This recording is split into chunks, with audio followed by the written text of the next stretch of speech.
মোহাম্মদ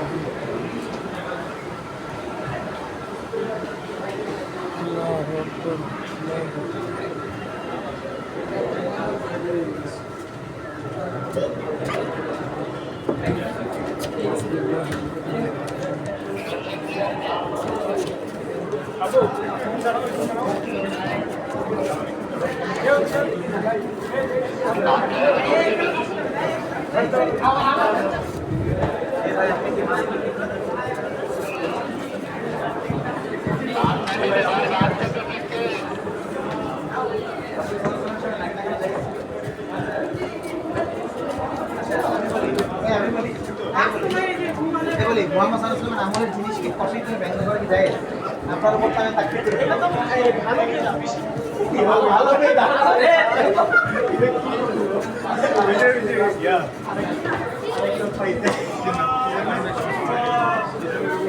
আরেকটা আছে না দলিল দলিল দিয়ে চলা দলিল দিয়ে ওয়াজিবের চলা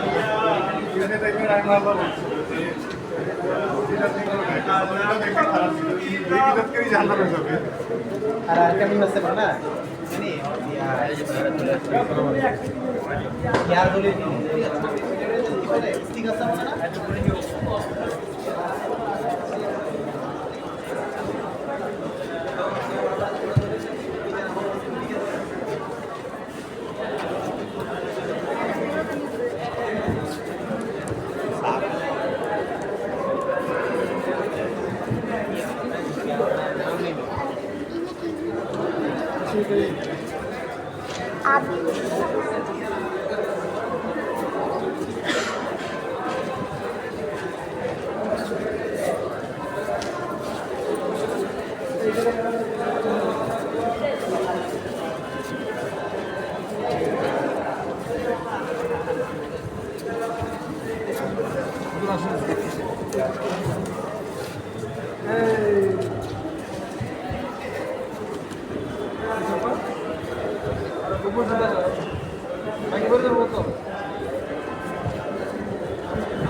আমার নয়ন কখনো দেখেনি আপনার চেয়ে সুন্দর কাউকে, আর কোনো নারী কখনো জন্ম দেয়নি আপনার চেয়ে অধিক মনোরম কাউকে।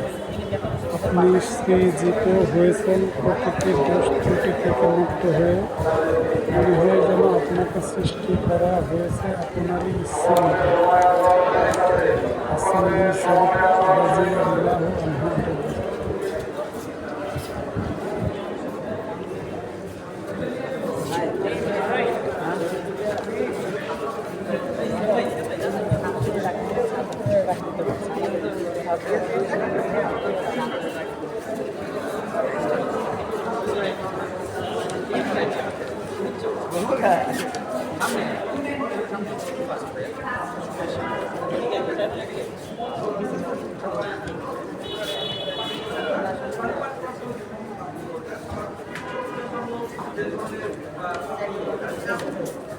এদিকে সাহেব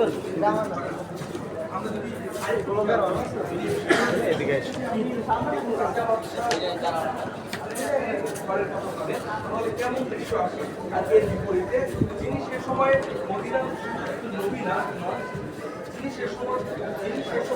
মদিনাতে একজন শুধু নবী নন, বরং তিনি একজন শাসক ছিলেন, একজন শাসকের স্ত্রীদের ঘরে। এবং সাদামাটা চিত্র আমাদেরকে বোঝায় যে আজকের যুগে আমাদের যে শাসকরা রয়েছেন এবং তারা যে ভোগবিলাসের মধ্যে মত্ত রয়েছে, সেটা আরব থেকে শুরু করে যে কোনো জায়গায় হোক না কেন, তার সাথে আরবের নবী হযরত মুহাম্মদ সাল্লাল্লাহু আলাইহি সাল্লামের স্ত্রীদের জীবনযাপনের আকাশ পাতাল পার্থক্য ছিল।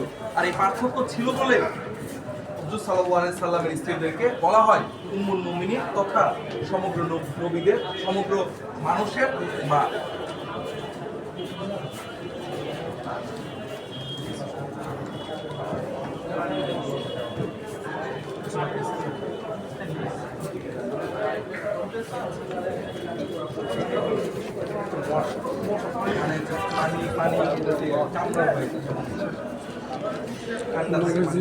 বিবিদের ঘর, উম্মুল মুমিনিনদের ঘর, তোমার রাদিয়াল্লাহু তাআলা আনহুর ঘর যেমন ছিল। কিছুর প্রতীক হিসাবে তুলে ধরা হয়েছে।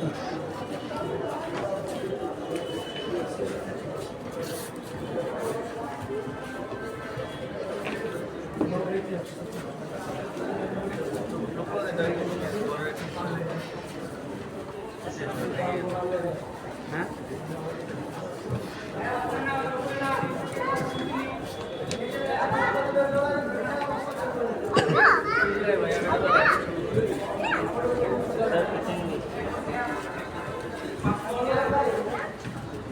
নবী সাল্লাল্লাহু আলাইহি ওয়াসাল্লামের ঘর।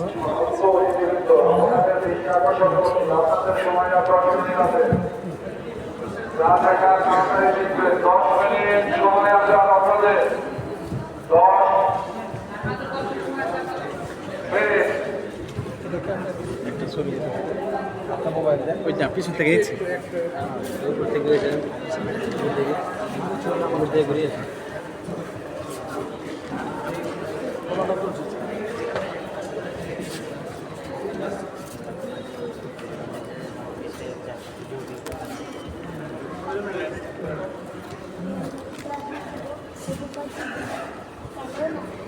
একটা লুক দিয়েছে আর কি, একটা ফিলিং যেন আসে।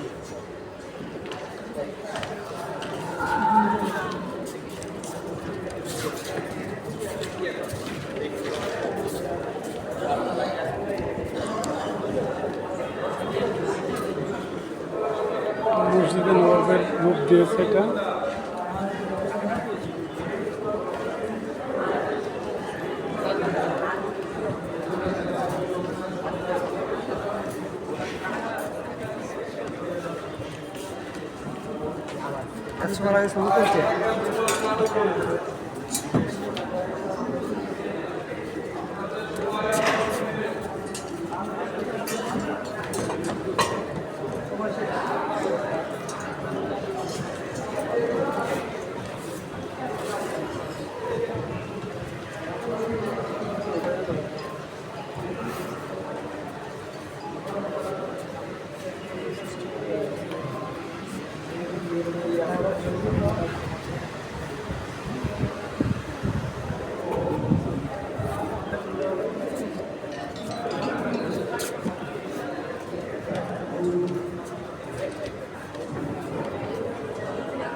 কি আছে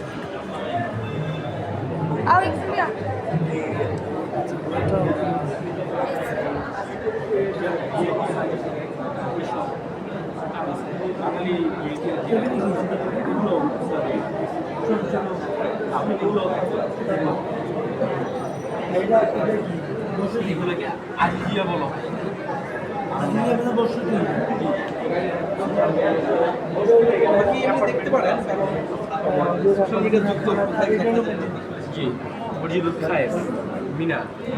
আচ্ছা, মদিনা খায়ের আর মদিনা মদিনা স্যার এখানে রাখা হয়নি, এটা হজের মদিনা তো হজে তো মদিনা মক্কা মিনা